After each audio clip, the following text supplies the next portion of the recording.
புனித காபாவுடைய துவா முடிந்ததற்கு பிறகு நாம் உம்ராவுடைய கடமைகளை நிறைவேற்றுவதற்காக செல்ல இருக்கிறோம். முதலாவதாக உம்ராவுடைய முதல் காரியம் தவாப் செய்ய வேண்டும். ஹாஜிகள் தவாஃபை ஆரம்பிக்கும் பொழுது ஹஜருல் அஸ்வத்திற்கு நேராக ஹஜருல் அஸ்வதினுடைய நேர்கோட்டிலே நின்று கொண்டு உம்ராவுடைய தவாஃபுடைய நியத்து செய்து பிஸ்மில்லாஹி அல்லாஹு அக்பர் என்று ஹஜருல் அஸ்வதுக்கு நேராக கையை உயர்த்தி தவாஃபை தொடங்க வேண்டும். இந்த 7 சுற்றுகளிலும் ஒவ்வொரு சுற்றுக்கும் ஒவ்வொரு துவா இருக்கிறது. அந்த துவா அழைத்து செல்லக்கூடிய வழிகாட்டிகள் சொல்லிக் கொடுப்பார்கள், அல்லது நாமே ஹாஜிகள் அந்த துவாவை செய்து கொள்ளலாம். அப்படி அந்த துவா மனனமில்லை, செய்வதற்கு முடியவில்லை என்று சொன்னால் 7 சுற்றுகளிலுமே சுபஹானல்லாஹி வல்ஹம்துலில்லாஹி வலா இலாஹ இல்லல்லாஹு வல்லாஹு அக்பர் வலா ஹவுல வலா குவத்த இல்லா பில்லாஹில் அலில் அதீம் என்று 3ஆம் கலிமாவையே நாம் ஓதிக்கொள்ளலாம். இதிலே ஒவ்வொரு சுற்றிலும் நாம் சுற்றி கொண்டு வரும் பொழுது ஹஜருல் அஸ்வதிலிருந்து தொடங்கி ருக்குனுல் யமான் என்ற ஒரு இடம் வரும். அந்த இடத்திலிருந்து மீண்டும் ஹஜருல் அஸ்வத் வரும் வரை ரப்பனா ஆத்தினா ஃபித் துன்யா ஹசனா வஃபில் ஆஹிரத்தி ஹசனத்தம் வக்கினா அதாபன்னார் வாதுகின்னல் ஜன்னத் மஅல் அப்ரார் பிரஹ்மதிக யா அஸீஸ் யா கஃபார் யா ரப்பல் ஆலமீன் என்று துஆ செய்து கொள்ள வேண்டும். இப்படி 7 சுற்றுகளையும் நாம் சுற்றி நிறைவு செய்து ஹஜருல் அஸ்வதினுடைய அந்த கோட்டிலே கொண்டு வந்து முடிக்க வேண்டும். இப்படி செய்வது தவாஃபினுடைய ஒரு முழு சுற்று. இப்பொழுது ஹாஜிகள் ஹஜருல் அஸ்வதில் இருந்து தவாஃபை துவங்குகிறார்கள். தவாஃபை தொடங்கி முல்தசிம் வழியாக அதேபோல மக்காமே இப்ராஹிம் வழியாகவும் தவாஃப் சுற்றி கொண்டே வருகிறார்கள். நாம் காணுகின்ற இந்த இடம் மக்காமே இப்ராஹிம். இப்பொழுது ஹத்தீம் என்ற இடத்தின் வழியாக திரும்பி தவாஃபை தொடர்ந்து செய்கிறார்கள்.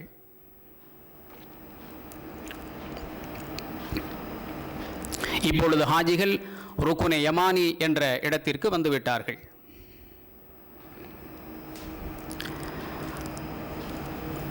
இப்படி ஹாஜிகள் ஒவ்வொரு இடமாக தங்களுடைய தவாஃபினுடைய தொடர் தவாஃபை தொடர்ந்து முதல் சுற்று, 2வது சுற்று, 3வது சுற்று இப்படி துஆ செய்து கொண்டே 7 சுற்றுகளும் தங்களுடைய தவாஃபினுடைய இபாதத்தின் மூலமாக அவர்கள் செய்து கொண்டே தங்களுடைய தவாஃபின் காரியங்களை தொடர்ந்து செய்து கொண்டே இருக்கிறார்கள்.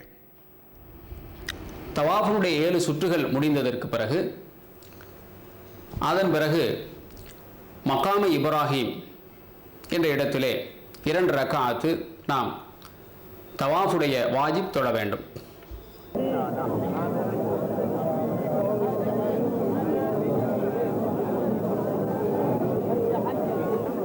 தவாஃபுடைய வாஜிபு 2 ரக்காத்து தொழுகை முடித்ததற்கு பிறகு அது துஆ கபூலாகக்கூடிய நேரம், இடம்.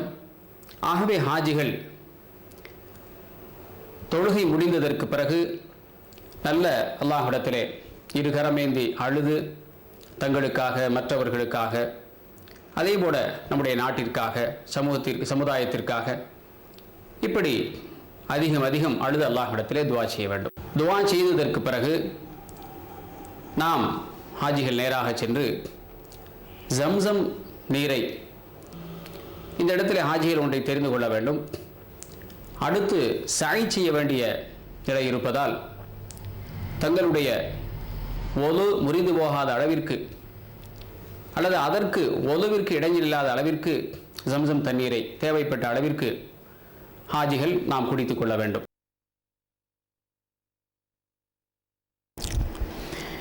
இப்போது சஃபா மருவாவினுடைய விளக்கப்படம் காட்டப்படுகிறது.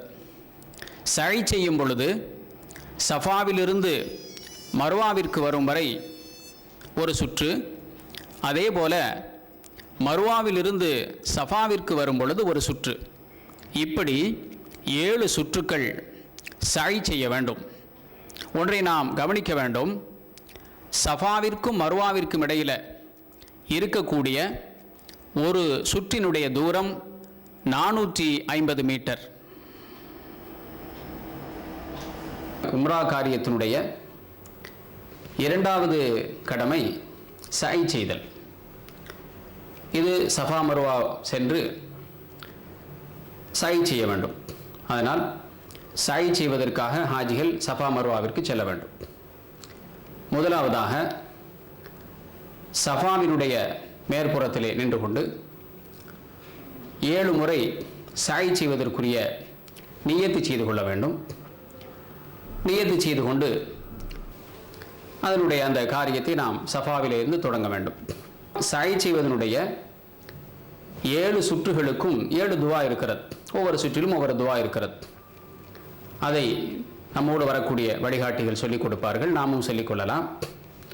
அல்லது பொதுவாகவே 7 சுற்றுகளுக்கும் லா இலாஹ இல்லல்லாஹ் வஹ்தஹு லா ஷரீக லஹ் லஹுல் முல்கு வலஹுல் ஹம்து யுஹ்யி வ யுமீத் வ ஹுவ அலா குல்லி ஷைஇன் கதீர் என்ற 4வது கலிமாவை நாம் ஓதிக்கொள்ளலாம். இப்படி சஅய் செய்யும் பொழுது சஃபாவிலும் மருவாவிலும் ஒரு இடத்திலே பச்சை விளக்குகள் எரிந்து கொண்டிருக்கும். அந்த இடத்திற்கு வரும் பொழுது ஆண் ஹாஜிமார்கள் மட்டும் கொஞ்சம் ஓடுவதைப் போல வேகமாக என்ன செய்ய வேண்டும், செல்ல வேண்டும். ஆனால் பெண் ஹாஜிமார்கள் அப்படி செய்யக்கூடாது.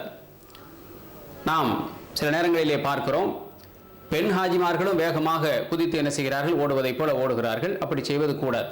இப்படி 7 முறை செய்யும் பொழுதும் அதே மாதிரி செய்து கொண்டு 7 சுற்றுகள் சுற்றியதற்கு பிறகு சஃபா மருவாவிலே நாம் அந்த துவாக்களையும் செய்ததற்கு பிறகு நம்முடைய சஅயை நிறைவு செய்து கொள்ள வேண்டும்.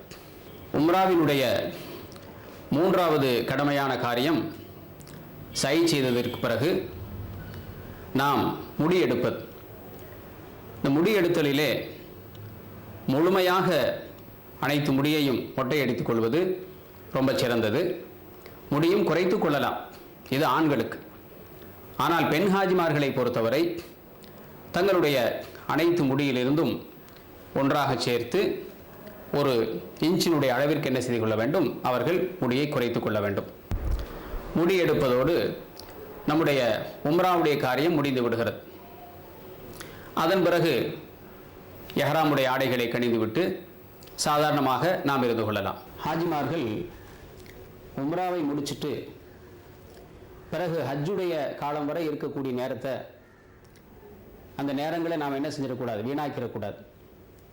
குறிப்பாக மக்காவில் நாம் தங்கி இருக்கக்கூடிய காலங்களில் மக்காவில் செய்யக்கூடிய நிறைய இபாதத்துகள், வணக்கங்கள் இருக்கின்றன.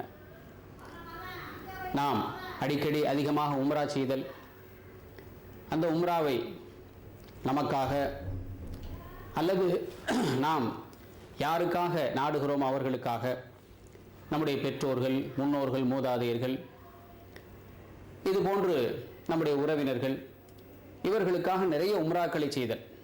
ஏன் அப்படின்னா, நாம் தங்கி இருக்கக்கூடிய மக்கா, புனிதமிகு மக்கா, ஹரம் ஷரீஃப் இருக்கிறதே, அது நிறைய நன்மைகளை நமக்கு வாரித்தரக்கூடிய, அள்ளித்தரக்கூடிய இடமாக இருக்கிறது. ஒரு நன்மை செஞ்சால் 1,00,000 நன்மைகளை, தவாபுகளை அல்லாஹ் தஆலா வழங்குறான்னு சொல்லி அருமை ரசூலுல்லாஹி ஸல்லல்லாஹு அலைஹி வஸல்லம் அவர்கள் நமக்கு சொல்லியிருக்கிறாங்க. அதனால் உம்ராக்கள் செய்வதோடு அதிகமான தவாபுகள், தொழுகைகள், தஸ்பீஹு, திக்ருகள், அதிகமாக குர்ஆன் ஷரீஃபை ஓதுதல், இது போன்ற காரியங்களை நாம் என்ன செய்யணும், நாம் அதிகமாக செஞ்சுக்கிட்டே இருக்கணும். ஹாஜிகள் இந்த இடத்துல உன்னை கவனிக்கணும்.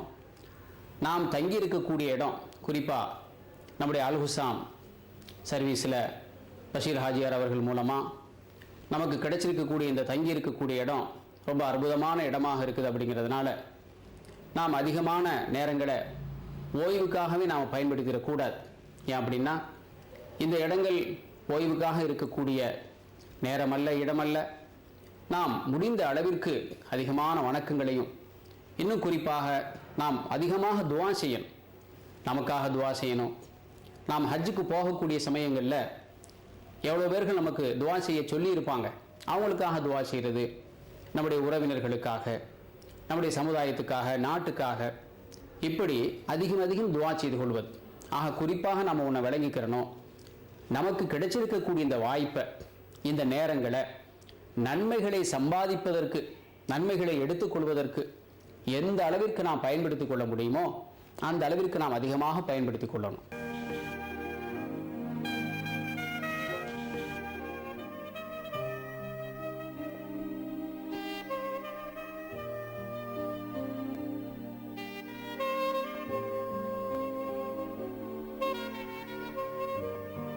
உலகின் உயர்தரம் வேண்டுவோர் நாடும் ஒரே நிறுவனம் அல் உசாம்.